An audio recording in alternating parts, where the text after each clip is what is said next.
اور ان علامتوں کو دیکھ کے جیسے میں نے عرض کیا کہ ڈاکٹر حضرات یہ فیصلہ کرتے ہیں کہ مریض کو کیا دوائی دی جائے۔ اگر تو وائرل انفیکشن ہے تو اس میں بالعموم کسی قسم کی دوائی نہیں دی جاتی، سوائے اس کے وہ دوائیاں جو یہ چبھن کم کر سکیں، جلن کم کر سکیں اور آنکھوں کی اس تکلیف کو کم کر سکیں، اینٹی وائرل قسم کی کوئی چیز نہیں دی جاتی، کیونکہ وائرل انفیکشن ہمیشہ اپنے دن پورے کر کے جاتی ہے، یعنی 3 سے 5 دن یا 7 دن وائرل انفیکشن رہے گی اور اس کے بعد یہ خود بخود ٹھیک ہو جائے گی۔ لہٰذا ڈاکٹر حضرات جو ہیں وہ درد اور تکلیف کو کم کرنے کے لیے ڈراپس دے دیتے ہیں کسی مریض کو، لیکن اگر وائرل انفیکشن ہو تو پھر کسی قسم کی اینٹی وائرل نہیں دی جاتی۔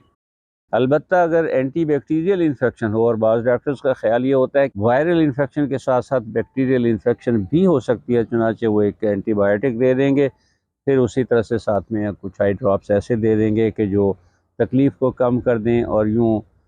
5 سے 7 دن کے اندر بیکٹیریل انفیکشن بھی ختم ہو جاتی ہے اور آشوب چشم ٹھیک ہو جاتا ہے۔ اور اگر یہ ہو الرجی کی وجہ سے تو پھر جب تک ماحول میں سے وہ الرجن کم نہیں ہوگا، وہ صاف نہیں ہوگا، وہ آلودگی دور نہیں ہوگی جس کی وجہ سے الرجی ہو رہی تھی، تو اس وقت تک آشوب چشم ٹھیک نہیں ہوگا، اس وقت تک یہ علامتیں کم نہیں ہوں گی۔ کہا یہ جاتا ہے کہ آشوب چشم کے کیس میں پرہیز علاج سے بہتر ہے۔ ویسے تو ہر مرض کے بارے میں ہم یہی کہتے ہیں کہ پرہیز علاج سے بہتر ہے،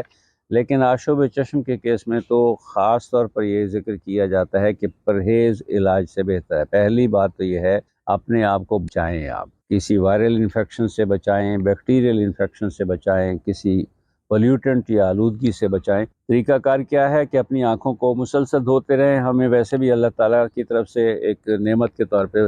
وضو کا حکم ہے، 5 مرتبہ دن میں ہم وضو کرتے ہیں، تو کم سے کم 5 مرتبہ تو دن میں ہم اپنا منہ دھوتے ہیں، اپنی آنکھیں دھوتے ہیں، لیکن آشوب چشم کے دنوں میں زیادہ بار بھی آپ دھو سکتے ہیں۔ ٹھنڈے پانی سے آنکھوں کو دھوئیے۔ بعض لوگ کہتے ہیں جی عرق گلاب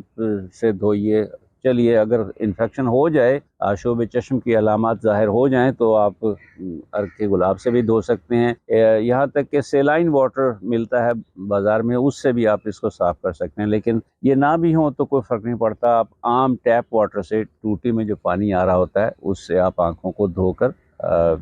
اس کا ایک علاج کر سکتے ہیں یا اپنے آپ کو بچا سکتے ہیں۔ پھر اگر خدا نہ خواستہ یہ ہو جائے تو پھر کالی یا رنگین اینک لگا کے پھرنا جو ہے وہ زیادہ بہتر ہوتا۔ اول تو پھرنے سے ڈاکٹر منع کرتے ہیں کہ جتنا کم آپ دوسرے لوگوں سے ملیں گے اتنا ہی آپ اس کے پھیلاؤ میں رکاوٹ ڈالنے کا باعث بن سکیں گے، دوسرے لوگوں کو محفوظ رکھیں گے، لیکن اگر جانا ضروری ہو تو پھر یہ ہے کہ آپ رنگین اینک پہن کر جا سکتے ہیں۔ اینک پہننے کا ایک فائدہ یہ بھی ہوتا ہے کہ وہ جو آنکھوں کو مسلنے کی اور رگڑنے کی خواہش ہوتی ہے، یہ اینک اس کی راہ میں رکاوٹ بنتی ہے، لہٰذا اگر خدا نہ خواستہ ہو جائے آشوب چشم تو پھر کہا یہ جاتا ہے کہ آپ اپنے ہاتھوں کو خوب صاف رکھا کریں۔ متاثرہ فرد جو ہے اس کی چیزیں مثلا تولیہ، کنگھی یا ٹیشو پیپر جو ہے اس قسم کی، وہ اس کو کوئی اور بندہ ہاتھ نہ لگائے، استعمال نہ کرے۔ ٹیشو پیپر کے بارے میں تو بالکل کہا یہ جاتا ہے کہ ٹیشو ضرور رکھے اپنے ساتھ، اپنی آنکھوں کو وقتاً صاف کرتے رہا کریں، لیکن پھر یا اس کو زمین میں دبا دیں یا اس کو جلا دیں۔ مریض کو کہا جاتا ہے کہ وہ دھوپ میں نہ جائے، اور یہ ہے کہ پرہجوم جگہوں پر نہ جائے جب تک وہ ٹھیک نہ ہو جائے، اور سب سے آخری لیکن اہم بات یہ ہے کہ اپنا علاج کسی مستند ڈاکٹر سے کرائے۔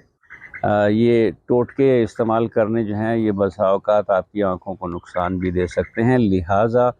تجویز یہ کیا جاتا ہے کہ جب بھی آپ اس تکلیف کا شکار ہوں یا کسی بھی قسم کی کوئی تکلیف کا شکار ہوں آپ، تو آپ ہمیشہ کسی مستند ڈاکٹر سے رابطہ کریں، اور پھر ڈاکٹر جو کچھ آپ کو تجویز کرے اس کے حساب سے آپ اپنا علاج کریں۔ ہماری دعا ہے کہ اللہ تعالیٰ سب کو اس تکلیف سے محفوظ رکھے اور سب کی آنکھوں کو سلامت رکھے، سب کی بینائی بصارتوں کو سلامت رکھے، تاکہ ہم اللہ تعالیٰ کی اس نعمت سے بھرپور فائدہ اٹھا سکیں، اس دنیا کو دیکھ سکیں، دنیا کی خوبصورتی کو دیکھ سکیں۔ اور پھر جیسے میں نے عرض کیا کہ 12 سال، ابتدائی 12 سالوں میں تو حاصل ہونے والے علم کا 80% علم آنکھوں سے حاصل ہوتا ہے، لیکن میں اس کو اس طرح سے بھی کہوں گا کہ ہم اپنی پوری زندگی جتنا علم حاصل کرتے ہیں اس کا ایک بہت بڑا حصہ ہمیں ہماری ان آنکھوں کے ذریعے حاصل ہوتا ہے، لہٰذا اللہ کی اس نعمت کا شکر بھی ادا کرتے رہا کریں اور اللہ کی دی ہوئی اس نعمت کی حفاظت بھی کریں۔ اگلی ویڈیو میں پھر آپ سے ملاقات ہوگی۔ السلام علیکم ورحمۃ اللہ وبرکاتہ۔